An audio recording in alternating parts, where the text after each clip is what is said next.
घोसी उपचुनाव परिणाम के बाद यूपी का सियासी पारा लगातार चढ़ा हुआ है। चुनाव प्रचार के दौरान शुरू हुआ आरोप प्रत्यारोप अब और भी धारदार रूप से ले चुका है। अखिलेश यादव और डिप्टी सीएम केशव प्रसाद मौर्य के बीच वार पलटवार का खेल जारी है।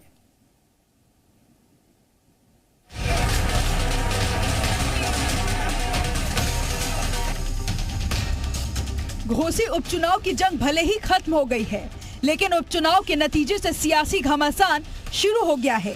जुबानी जंग तेज हो गई है। जीत के उत्साह में सपा अध्यक्ष अखिलेश यादव बीजेपी पर जमकर निशाना साध रहे हैं। घोसी जीतने के बाद अखिलेश ने कहा कि वो 2024 में यूपी की सभी 80 लोकसभा सीटों पर जीत का परचम लहराएंगे। उत्तर प्रदेश से 80 की 80 सीटें हराने का संकल्प समाजवादी पार्टी लेगी और समाजवादी पार्टी का गठबंधन लेगा। अखिलेश यादव के इस दावे पर बीजेपी ने अब पलटवार किया है। यूपी के डिप्टी सीएम केशव प्रसाद मौर्य ने अखिलेश यादव पर निशाना साधा। उन्होंने घोसी उपचुनाव में मिले हार को स्वीकारते हुए साफ तौर पर कहा कि घोसी का उपचुनाव हम अति आत्मविश्वास की वजह से हारे।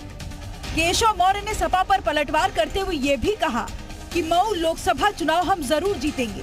अखिलेश यादव पर तीखा वार करते हुए डिप्टी सीएम केशव मौर्य ने कहा कि एक सीट जीतने के बाद वो जिस तरह गुब्बारे की तरह फूले हुए हैं, अगले चुनाव में जनता उनकी हवा निकाल देगी। यह निश्चित तौर से घोसी की विधानसभा सीट को भारतीय जनता पार्टी के नाते हम लोग नहीं जीत पाए हैं, लेकिन 2024 के लोकसभा चुनाव में 80 की 80 सीटें जीत करके जो अहंकार के आकाश में अभी उड़ रहे हैं, उनको उत्तर प्रदेश की जनता ही जमीन पर लाने का काम करेगी।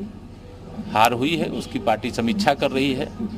भविष्य में जीत कैसे हो इसकी तैयारी कर रहे हैं। श्री अखिलेश यादव जी का एकदम बचकाना, मतलब इस प्रकार का अगर ट्वीट है, मैंने देखा नहीं, आप लोग कह रहे हो, ऐसा नहीं करना चाहिए। आज जब भारत की बात हो तो हमारे दल अलग अलग हो सकते हैं, लेकिन हम सभी दल के लोग पहले भारत के वासी हैं, और जब भारत का मान बढ़ता है तो उसमें दल का मान नहीं बढ़ता है, पूरे भारत का मान बढ़ता है। ऐसे समय में चाहे वो श्री अखिलेश यादव जी हों, चाहे वो श्री राहुल गांधी जी हों, और चाहे विपक्षी दल के और भी कोई नेता हों, उनको इस प्रकार की टिप्पणी से बाज जाना चाहिए। उपचुनाव में मिली बड़ी हार को एक्सपर्ट बीजेपी के लिए बड़ा नुकसान भी बता रहे हैं, लेकिन वास्तविक रूप से देखा जाए तो ये बीजेपी के लिए कोई बड़ा झटका नहीं है।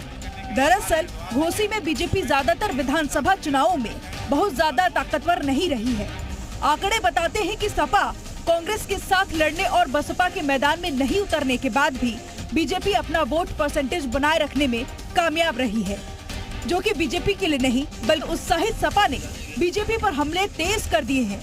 लेकिन कहीं ऐसा न हो कि 2024 में ये अति उत्साह बीजेपी को फायदा न पहुंचा दे। ब्यूरो रिपोर्ट, जी मीडिया। वहीं घोसी उपचुनाव में